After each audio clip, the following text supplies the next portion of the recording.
Now, Claudius has made his preface. He has thanked everyone for their advice, which probably he didn't take. It is probably time to get down to business, right? So let's see.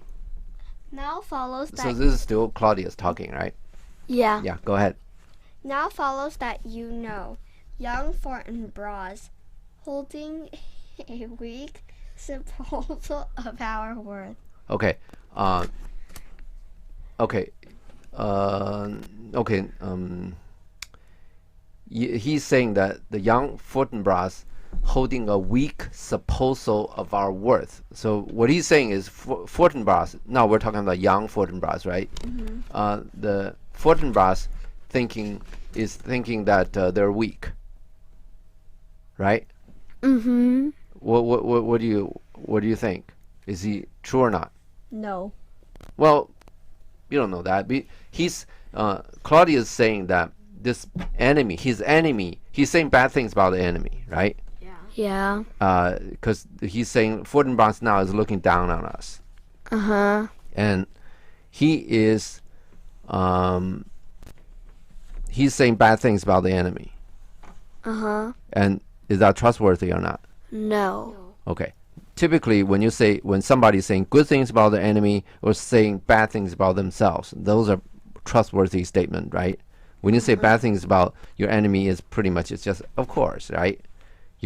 People always naturally think their enemies are bad. Right? Yeah, they're... Okay, so let's not worry about this. But he's introducing a new person in here, which is young Fortinbras, right? Uh-huh. Now next. Or thinking by our late dear brother's death, or state to be disjoined and out of frame. Okay, he's at least this appeared to be a new thing, right? Is by our dear brother's death, our state be disjoint and out of frame. Out of frame means out of normal, right? Not regular and not normal anymore. Uh-huh. And that's why Fortinbras is thinking that Denmark is weak. Mm-hmm. And is there any truth about this? No. Our state to be disjoint. Think about it. Is Denmark a little bit disjoint? The soldiers don't even report to the king. Yeah. Then there are business going on, right? This is not normal. So this may have some truth to it, and it's all started with our dear brother's death. Right? So he's blaming it on old Hamlet. Not really. I mean, Fortinbras just thought that old Hamlet died and all this Denmark is in chaos now. It's not really blaming on it. He just say, because a weak Denmark is good thing or bad thing for Fortinbras.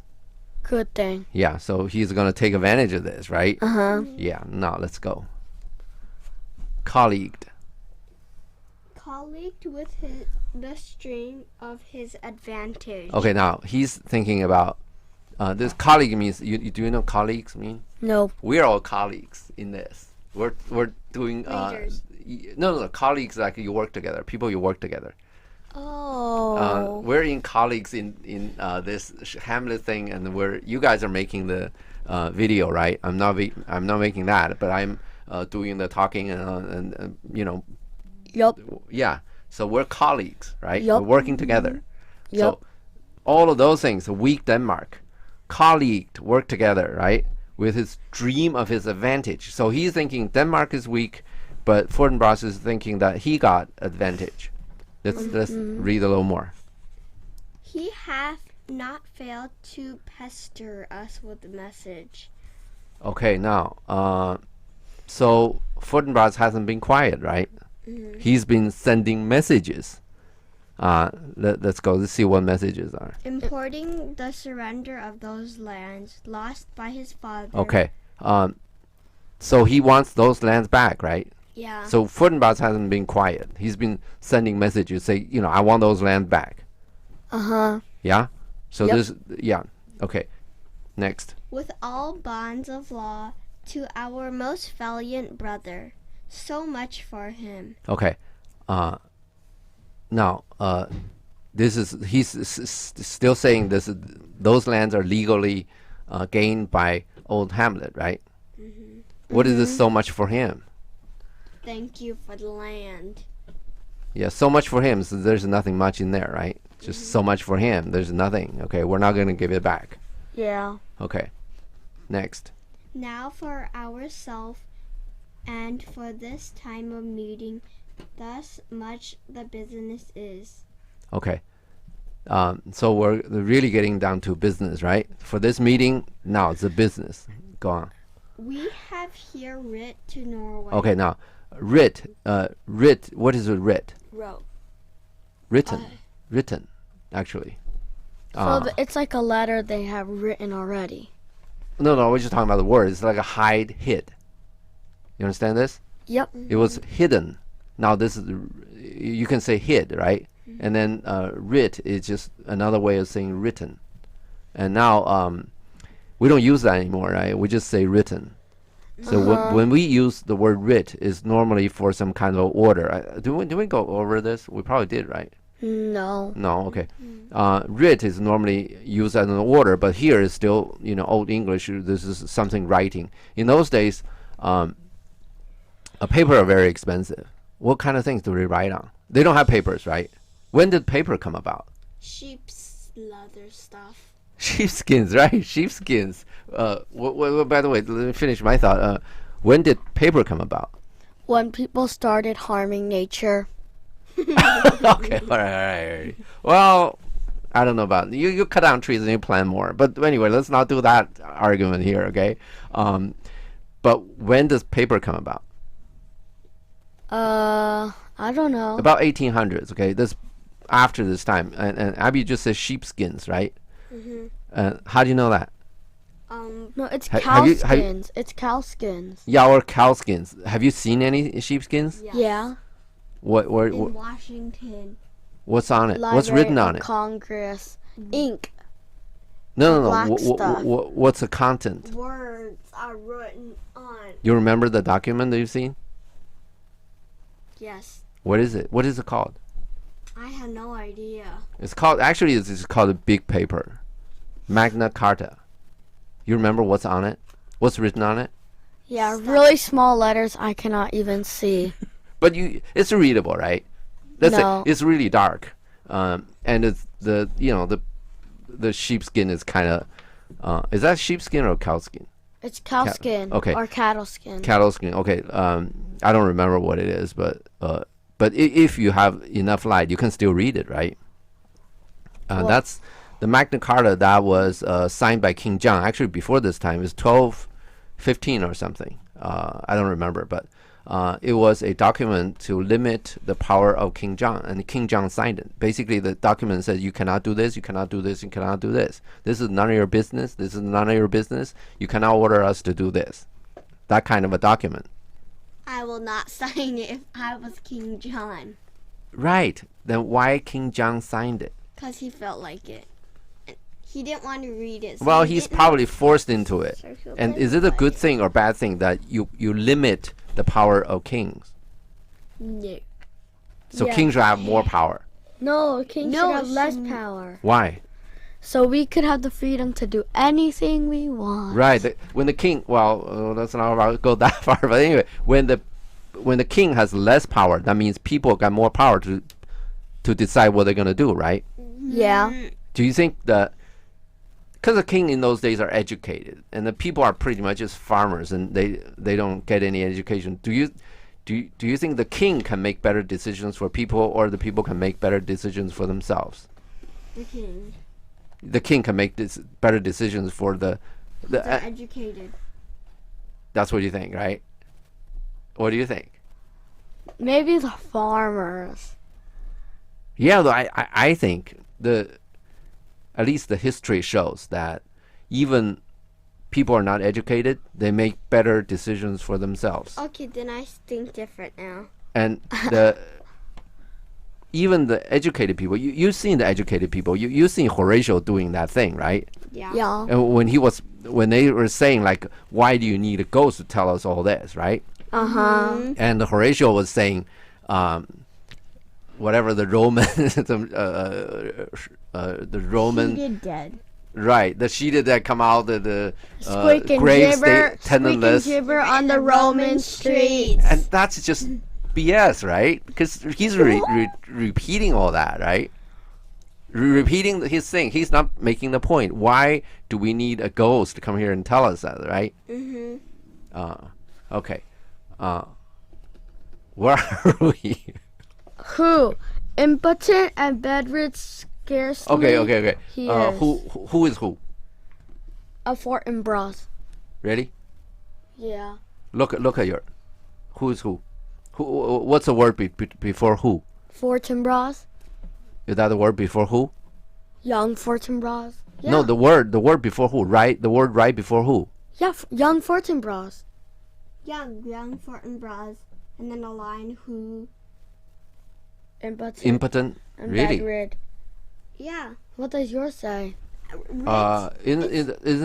writ to Norway, young uncle of young Fortinbras, who impotent and buried. Oh, yeah. You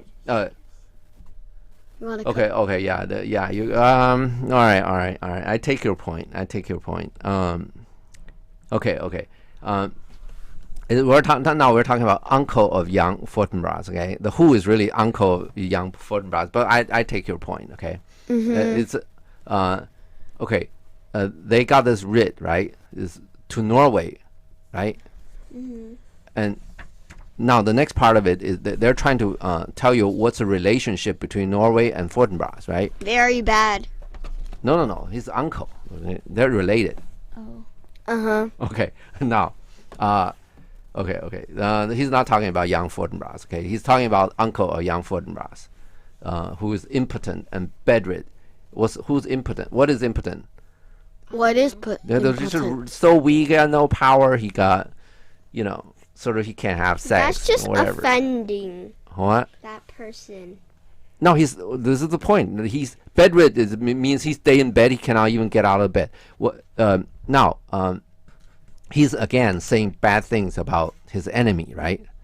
So we can't really trust what he's saying about Norway, right? Now, by the way, when we're saying Norway, we're talking about who? The King of Norway. Okay, now let's go. So we were. Oh, by the way, we just want to make it clear. We're talking about the king, the Norwegian king, is impotent and bedridden, right? Not young Fortinbras. That's what Claudia is saying. We don't know what is truth of it, but that's what Claudia is saying, right? And let's go. Scarcely hears of this his nephew's purpose to suppress his further gate hearing. Okay, gate is basically to let him in kind of a thing. Okay, so scarcely means hardly, means rarely. Yeah, he didn't hear any of his nephew's purpose, right? Yeah. So he didn't hear it. So what Claudia is saying is that if he has heard any of this, he's gonna suppress his further gate in. He wouldn't let him in, right? Yeah, let him in to what? Take the land. No, you remember he was doing the mercenaries in the skirt, around the skirt of Norway, the outer areas of Norway, and he's collecting these mercenaries. So you get Norway has to let him in, right? So you go collect these mercenaries. Okay, let's go a little more. In that the levies, the list, and full proportions are all made out of the subject. Okay, now levies, taxes. Okay, lists is the census. The any government, they have to know how many people are in their country, right? So they count their head, so that they can go out and get money from them, right? For instance, like in the United States, how often does the government do census? I don't know. Every 10 years, on the 0th year. Okay, so 2010 they did a survey. 2020 they'll do another survey. What they were doing, they count how many people are in, let's say, LA, in whatever. Okay, in Congress, okay, United States Congress, in the House, that it is the number of each, theoretically at least, each representative represent the same number of people, but people move around, right? So how many? So say, what's the area to elect one representative? That changes, right? Yeah. So how do they change it? They do it by census. So in other words, every 10 years they count people and then they make some adjustments. Okay? And this is also for tax purposes. So they know who you are and where you are and whatever. So they're going to come down and give me some money. Right? All right. Now, lists, that's lists, right? The full proportion. Proportion is part, right? Full proportion means he got his share of tax money, right? Out of his subject, Norway's subject, right? Yeah. Okay. Now we're talking about Fortinbras is getting tax money out of Norway, right? Yeah. Let me ask you a question. If Norway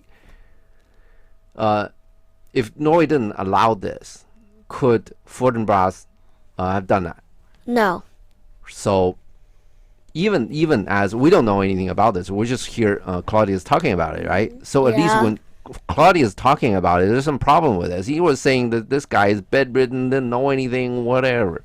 Now he's saying all of these tax money goes to Fortinbras to get some what they call it, listless people or whoever to get mercenaries, right?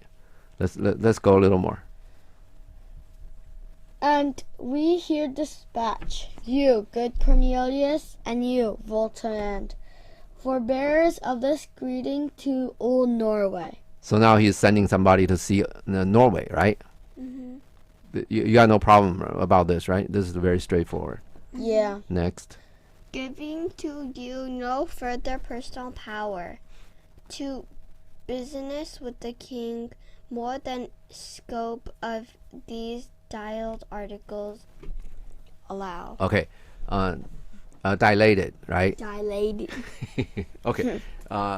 Dilated means you understand dilation, like No. your pupil go into dilation. No. Any your I don't know.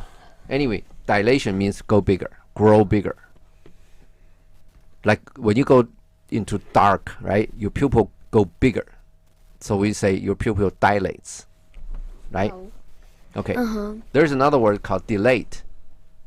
Okay. D-E-L-A-T-E. Dilate is D-I-L-A-T. Dilate means that just deliver. You just give it. Okay? Now, let's look at this sentence. We give you no further. This is the problem about people using negative ways to say it. For what Claudius was saying was, we give you no further personal power means no power. Don't get any You freedom. don't have power. Okay? Other than more than the scope of these delated articles allow. Means you just deliver it. These delivered article allow. This whatever is in these articles, that's it. Okay? But somehow he said dilated. Which means you can dilate the article. Means the article gives some power, give an offer, you can make the offer bigger. So Claudius is making a mistake. He's really saying delayed article. And part of his problem is he keeps using negative sentence structures. When you use negative sentence structures, it's very easy for people to get confused. If you hadn't be that, I wouldn't allow you to do something. Is that very clear? You do. If you haven't done this, I wouldn't let you do that. Then you wouldn't do that. Whatever. That kind of sentence structure, it gets very confusing, right? Is positive sentence structure is better. If you do this, I'll let you do that. That's very clear, right? Yeah, you see the problem? And what kind of people just keep on using negative sentence structures? People like the king. Yeah, they think negatively. When they're so negative, they are resisting, right? And they're more likely to say negative things, right? Okay, now next. Giving them a paper. Farewell, and let your haste commend your duty. That's easy, right? Yeah. Haste means what? Fast. Do it fast. Yeah. Go now, right? Yeah. Okay. Next. Cornelius and Voltimand. In that and all things will we show our duty. Okay. Is the duty to delay or dilate? Dilate. Yeah, they were thinking dilate, right? Yeah, but that's not what Claudia asked them for, right? Next. King, we doubted nothing. Heartily farewell. Okay. He just miscommunicated his order, right? And he doubts nothing. All right. Next. Voltimand on Cornelius' exit. Okay. We'll stop here.